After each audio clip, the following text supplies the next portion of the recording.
Hello friends, आज हम लोग 18th ऑफ जुलाई के फर्स्ट ईयर के क्वेश्चन पेपर को कंप्लीट करेंगे। लास्ट के 25 क्वेश्चंस को आज हम लोग डिस्कस कर लेंगे। तो 75th क्वेश्चन हमने कर लिया था। 76th क्वेश्चन है, which of the following rays is neutral in nature. आपको बताना है कि इनमें से कौन सी जो रे है वो न्यूट्रल यानी उदासीन प्रकृति की होती है। तो वो कौन सी होती है?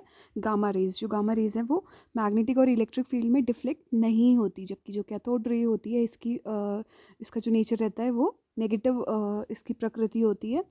और बीटा रेज भी नेगेटिव रहती है और अल्फा रेज जो है वो पॉजिटिव इनका नेचर रहता है। ठीक है, तो करेक्ट आंसर हो जाएगा गामा रेज। नेक्स्ट है, who among the following gave the law of gaseous volumes. निम्न में से किसने गैसीय आयतन के नियम को प्रस्तावित किया? तो किसने किया? वो किया जोसेफ लुई गे लुजैक ने। करेक्ट आंसर है Joseph Louis Gay Lussac. Next है, a mineral is known as ore if metal. एक खनिज को अयस्क के रूप में जाना जाता है यदि metal can be produced from it, इससे उत्पन्न किया जा सकता है। Can not be produced from it, इससे उत्पन्न नहीं किया जा सकता। इज़ वेरी कॉस्टली, बहुत महंगी है। या फिर can be extracted from it profitably. तो इसका करेक्ट आंसर हो जाएगा can be extracted from it profitably. किसी खनिज को अयस्क के रूप में तब जाना जाता है जब धातु को इससे प्रॉफिटेबली लाभप्रद रूप से निकाला जा सकता है। ठीक है, किसी खनिज से अगर हम किसी धातु को प्रॉफिटेबली लाभप्रद रूप से प्राप्त करते हैं तो उस खनिज को ओर के रूप में यानी अयस्क के रूप में, धातु की अयस्क के रूप में जाना जाता है।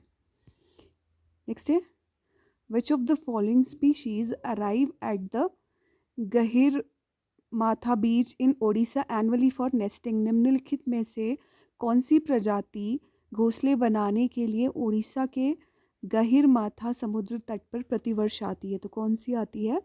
वो है ऑलिव रिडली टर्टल्स। ठीक है, ऑलिव रिडली टर्टल्स जो है वो नेस्टिंग के लिए और एग्स ले करने के लिए, अंडे देने के लिए उड़ीसा के गहिर माथा समुद्र तट पर, ठीक है, गहिर माथा बीच पर हर साल आते हैं। नेक्स्ट है, equilibrium of a particle in mechanics refers to the situation when the net external force on the particle is। यांत्रिकी में एक कण का संतुलन किस स्थिति को संदर्भित करता है? जब उस कण पे जो टोटल बाह्य बल होता है, एक्सटर्नल फोर्स होता है, वो कितना होता है? तो एक्सटर्नल फोर्स जब ज़ीरो होता है, शून्य बाह्य बल किसी कण पर लग रहा होता है, तो उस पार्टिकल की जो सिचुएशन है उसे क्या कहा जाता है? इक्विलिब्रियम कहा जाता है।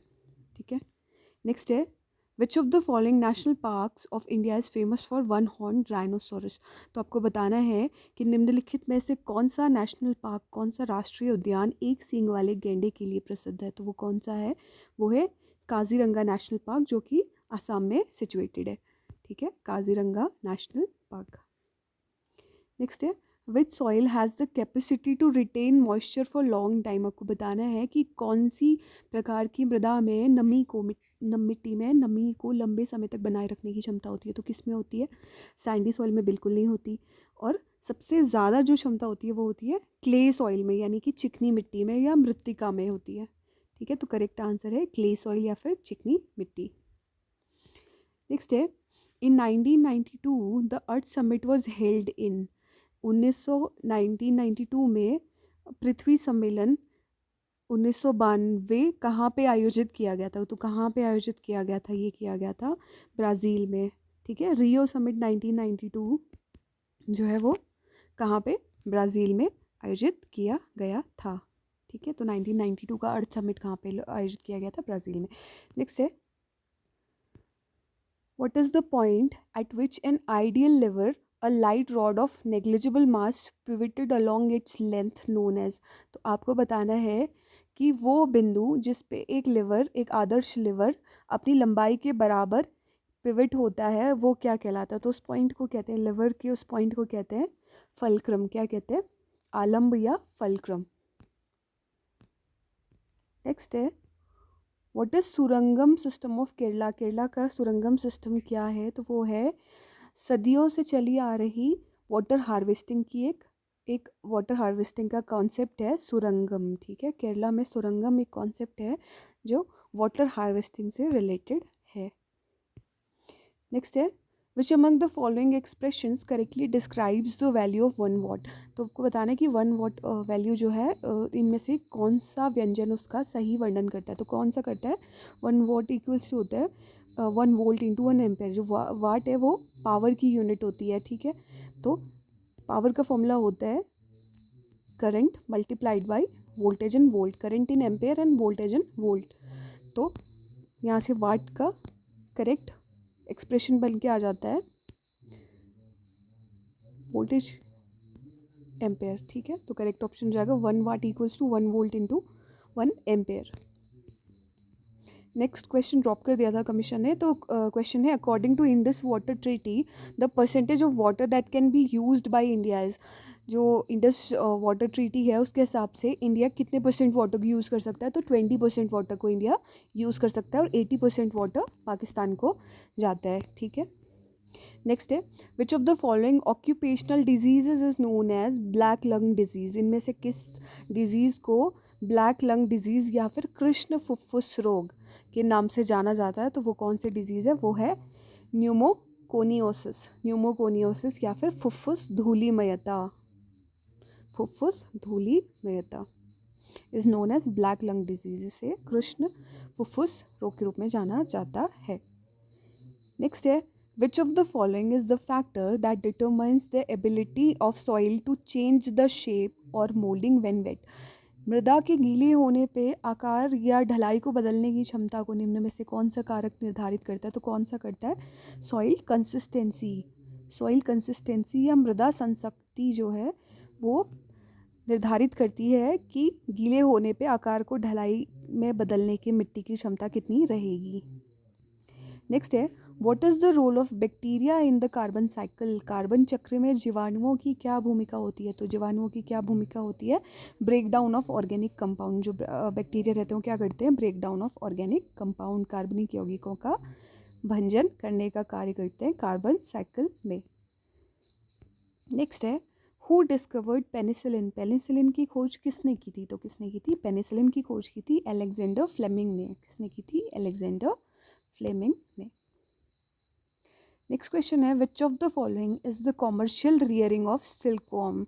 रेशम के कीड़े का व्यावसायिक पालन क्या कहलाता है। तो क्या कहलाता है, सेरी कल्चर। क्या कहलाता है, सेरी कल्चर।